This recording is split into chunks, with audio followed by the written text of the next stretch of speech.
आज यह भी कहा गया 3 काले कानून, सोनिया गांधी जी, राहुल गांधी जी, ये तीनों कृषि कानून किसानों के हित में है, यह हमारा मानना है। और यह भी सत्य है कि संविधान के तहत ये तीनों कानून संसद के पटल पर पारित हुए। और यह भी सत्य है कि सर्वोच्च न्यायालय ने इस पर रोक लगाई। और यह भी सत्य है कि केंद्र सरकार ने अपनी जिम्मेदारी का निर्वहन करते हुए 11 दौर बातचीत करी, जो संगठन प्रदर्शन कर रहे थे, जिनकी मांगे थी।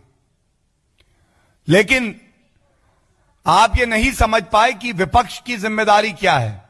मैं ज्यादा पीछे नहीं जाऊंगा, मैं प्रमाण पेश करके आपसे कुछ प्रश्न पूछूंगा, ठोस तरीके से किसानों के मुद्दे पे आपसे पूछूंगा। यह कांग्रेस का मैनिफेस्टो में लाया हूं, इसका चैप्टर 7 है, उसका बिंदु 11 है। आप तो कहते थे कि मैं मंडी खत्म कर दूंगा, हमारी सरकार आई तो मंडियां जो है बंद हो जाएंगी। हमने तो एक विकल्प दिया। तो आप बताइए सोनिया गांधी जी, आपका मैनिफेस्टो, आप मंडियां बंद करने की बात कर रही थी, अब आप विरोध कर रही हैं 3 कानूनों का, जिसमें मंडियों की तो यथास्थिति है, लेकिन उसके अलावा एक और बाजार किसानों को दिया है, जिससे कि फसल का सही मूल्य उनको मिल सके। दूसरी बात, ये क्यों भूल जाएं कि जब इन 3 किसानों के जो कानून है इस पे चर्चा हो रही थी, तो राहुल गांधी जी विदेश में थे। क्या किसानों की आपके जीवन में और कार्यशैली में कोई अहमियत नहीं है कि आप संसद में रह के सांसद होने की जिम्मेदारी बखूबी निभाते, आप कमियां बताते? और यह भी चिंताजनक है कि देखिए, ये पंजाब में मोगा में किसानों पे लाठीचार्ज हुआ, 50 हमारे किसान भाई बहन, उनके सर खोल दिए गए, खून बहा। ये किस तरह की पंजाब में सरकार है?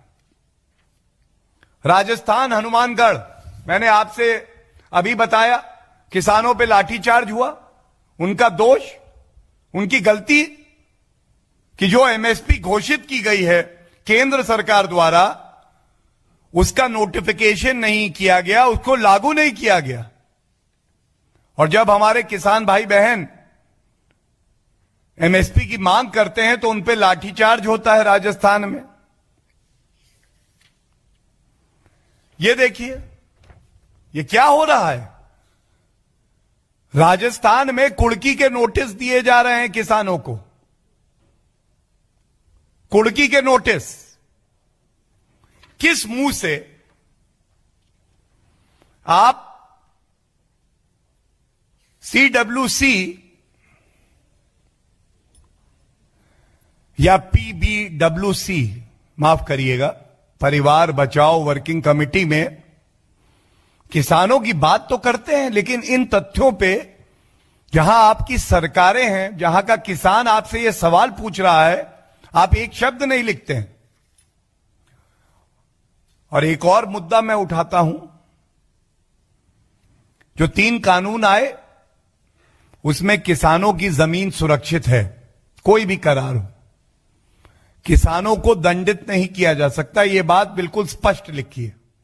लेकिन पंजाब का कॉन्ट्रैक्ट फार्मिंग एक्ट है मेरे हाथ में, इसका सेक्शन 25 कहता है कि अगर पंजाब में किसान ने कोई करार तोड़ा तो वो जेल की सलाखों के पीछे होगा। इसको काला कानून कहते हैं। जैसे आपकी नियत काली है ना सोनिया गांधी जी, वैसे ही ये कानून काला है। अगर किसान भाइयों की जरा सी भी चिंता आपको है तो ये उम्मीद जरूर हम करते हैं कि इसको तुरंत वहां की विधायिका वापस लेगी और उसके बाद कम से कम जो आपकी काली नीयत है उसमें एक बात ऐसी होगी कि आपसे बातचीत भी किसानों के मुद्दे पे करी जाए।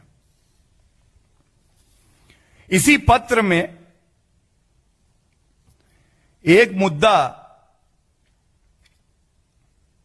जम्मू और कश्मीर का भी उठाया गया, लेकिन विचित्र बात है,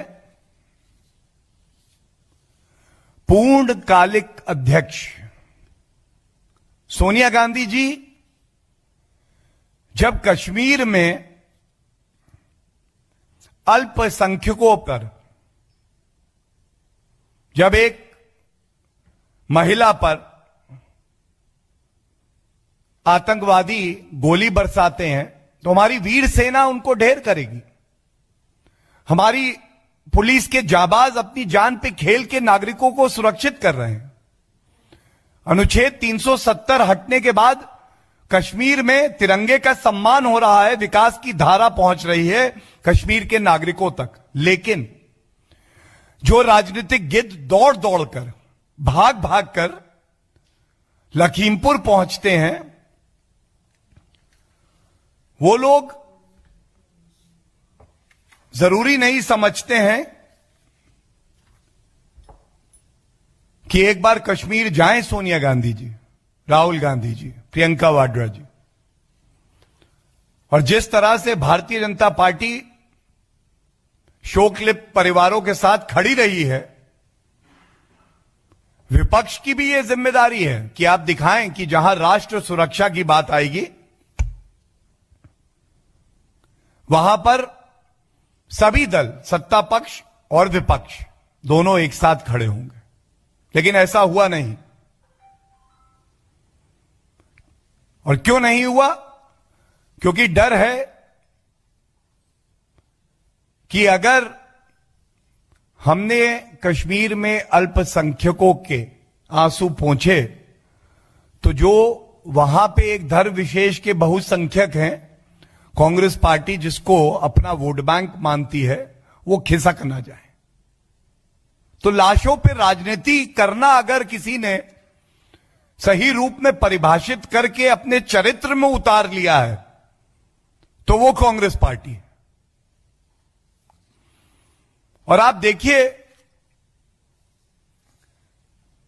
किस तरह से झूठ बोला जाता है। ये कांग्रेस का झूठ उजागर करने का भी समय है।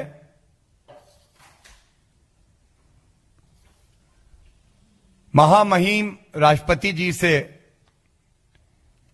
एक विशेष प्रतिनिधि मंडल मिलने गया। यह पत्र मेरे हाथ में है। प्रत्यक्ष को प्रमाण की आवश्यकता नहीं होती है। इस पत्र में 2 बिंदु बड़े आपत्तिजनक हैं।